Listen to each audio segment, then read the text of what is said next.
देखिए, ये लोकतंत्र की खूबसूरती है कि जनता जनार्दन चुनाव में अपने मत का प्रयोग करके और जिसको जीत दिलाती है वो चुनाव जीतता है। राजस्थान में 12 महीने पहले भारतीय जनता पार्टी की सरकार बनी। उसके बाद में एक उपचुनाव हुआ जिसमें चलते चुनाव में भारतीय जनता पार्टी ने मंत्री बनाया, उनको शपथ दिलाई, लेकिन जनता जनार्दन ने उनको घर बिठाने का काम किया। आज जो चुनाव हुए हैं उसमें मैं समझता हूं कि मेरा ऐसा मानना है कि ये सरकार हारी है।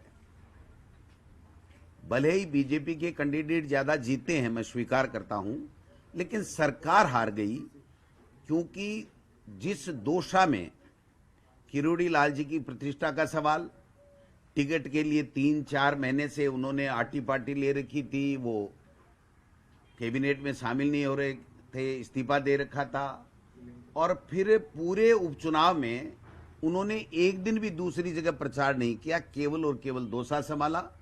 और हमारे मुख्यमंत्री जी जो भजन लाल जी कह रहे हैं कि भजन लाल जी की ये जीत वो जीत, मैं कह रहा हूं भजन लाल जी नॉमिनेशन में भी गए, भजन लाल जी ने पैदल यात्रा भी, रोड शो भी वहां पर किया, और शायद जूते चप्पल भी उन्होंने नहीं पहने।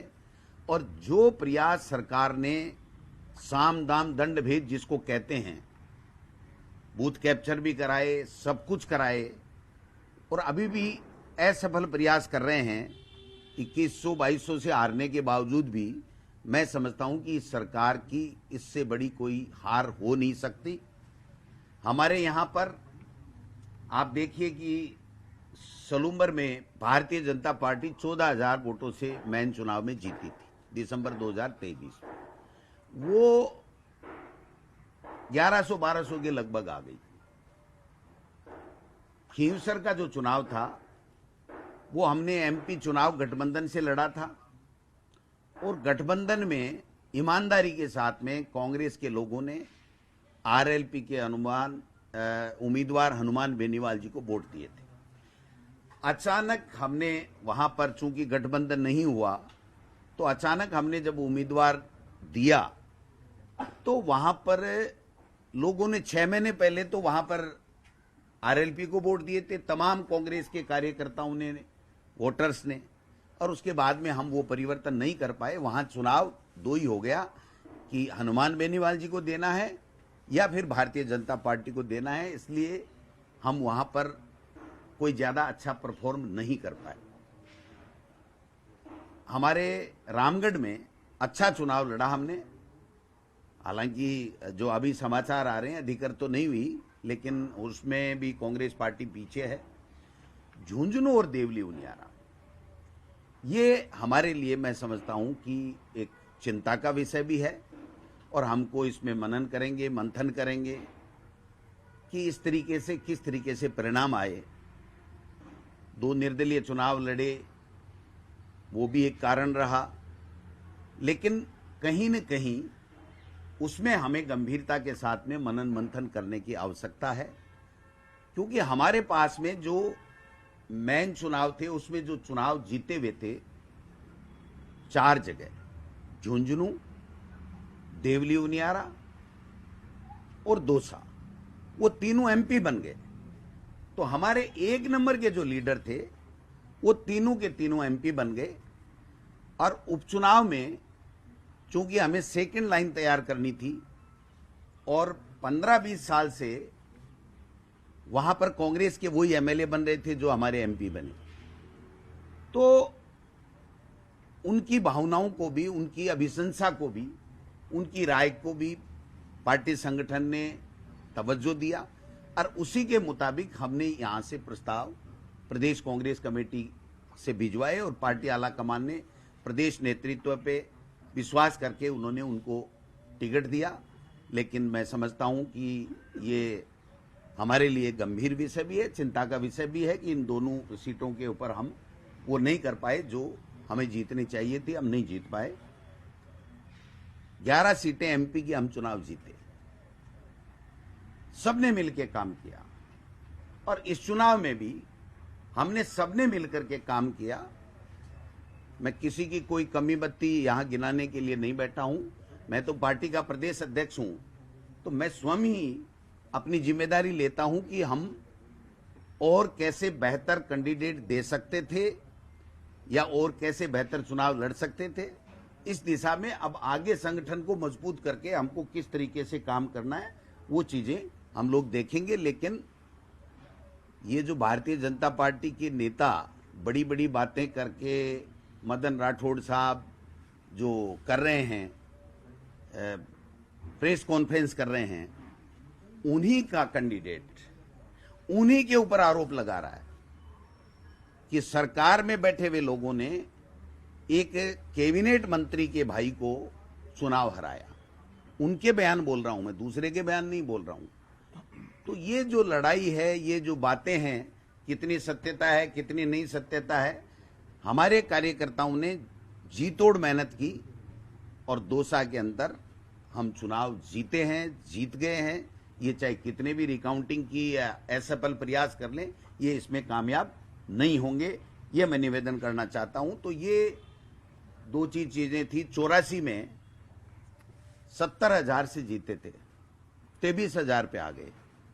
तो ये जो चुनाव होते हैं उपचुनाव, वो लगभग जो सरकार में होते हैं उनके पक्ष में जाते हैं, क्योंकि लोगों को ये लगता है ये 4 साल यही सरकार रहनी है, इन्हीं से हमें काम कराने हैं, ट्रांसफर है, विकास के काम हैं। क्योंकि आप देखिए पिछले समय 9 चुनाव हुए थे, उसमें से केवल एक भारतीय जनता पार्टी जीती थी, एक भारतीय जनता पार्टी जीती थी। एक समझौते के साथ में आरएलपी से गठबंधन था, तो हनुमान बेनीवाल जी के भाई जीते थे, बाकी सारे हम ही जीते थे, तो दूसरा थोड़ी जीता था। तो निश्चित रूप से थोड़ा सा एज रहता है सरकार का, लोगों में ये रहता है कि हमें काम कराने हैं और 4 साल यही सरकार रहनी है। लेकिन मैं ये कहना चाहता हूं कि सरकार ज्यादा खुश नहीं हो। इस 10 महीने में 12 महीने में उन्होंने कुछ भी नहीं किया है। और आप देख लीजिए, अगर कुछ किया होता तो एक मंत्री, मुख्यमंत्री सारा जोर लगाने के बावजूद भी, इतना बड़ा कद्दावर नेता है, वो चुनाव नहीं हारता।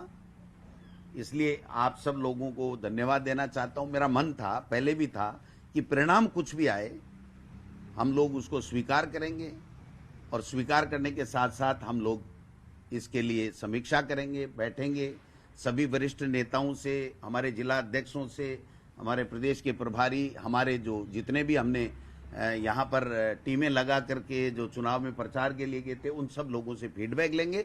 और फीडबैक लेने के बाद में हम लोग इसको और कैसे ठीक करके और आगे कैसे इस सरकार को घेर सकते हैं, और आगे आने वाले पंचायत राज के चुनाव और नगर निकाय चुनाव में हम कैसे कांग्रेस पार्टी को जीत दिला सकते हैं, इस दिशा में हम लोग काम करेंगे। सर, 7 सीटों में जिस पर सबसे बड़ी हार हुई है झुंझुनू में, उस सीट पर कांग्रेस के नेताओं को दूर रखा गया, ऐसा क्यों हुआ कि बातचीत? देखिए, जब कैंडिडेट तय कर देते हैं उसके बाद में उस कैंडिडेट और वहां जो इकाई काम करती है उसकी जो भी डिमांड होती है, किसी भी नेता को बुलाने की, कोई मैनेजमेंट की, तो उसके ऊपर काम किया जाता है। तो मैं समझता हूं कि उन्होंने यहां जब आए थे, ओला साहब खुद भी थे और सब लोग थे उनके संगठन के, उस वक्त वो पूरी तरीके से आश्वस्त थे। लेकिन मैं समझता हूं कि इसमें कहीं न कहीं कोई कमी रही है, तो उसको हम लोग देखेंगे, समझेंगे। वहां के जो जितनी भी हमारी टीमें लगाई हुई हैं, उन टीमों से हम रिपोर्ट लेंगे, जो ऑब्जर्वर हमने लगाए थे उनसे हम लेंगे, और उसके बाद में उसको कैसे ठीक किया जा सकता है, क्या कमियां रही, वो सब चीजें हम लोग बाद में करेंगे। ये 2 जो सीटें थी, टोली उनियारा और झुंझुनू, ये बता रहे थे कि कांग्रेस यहाँ पे चुनाव अच्छा लड़ रही थी, लेकिन आप मानते क्या निर्दलीय ने समीकरण बिगाड़ा है? क्या बीजेपी की बी टीम बन के इन दोनों ने काम किया? देखिए सरकार ने तो साम दाम दंड भेद सब किया ही है।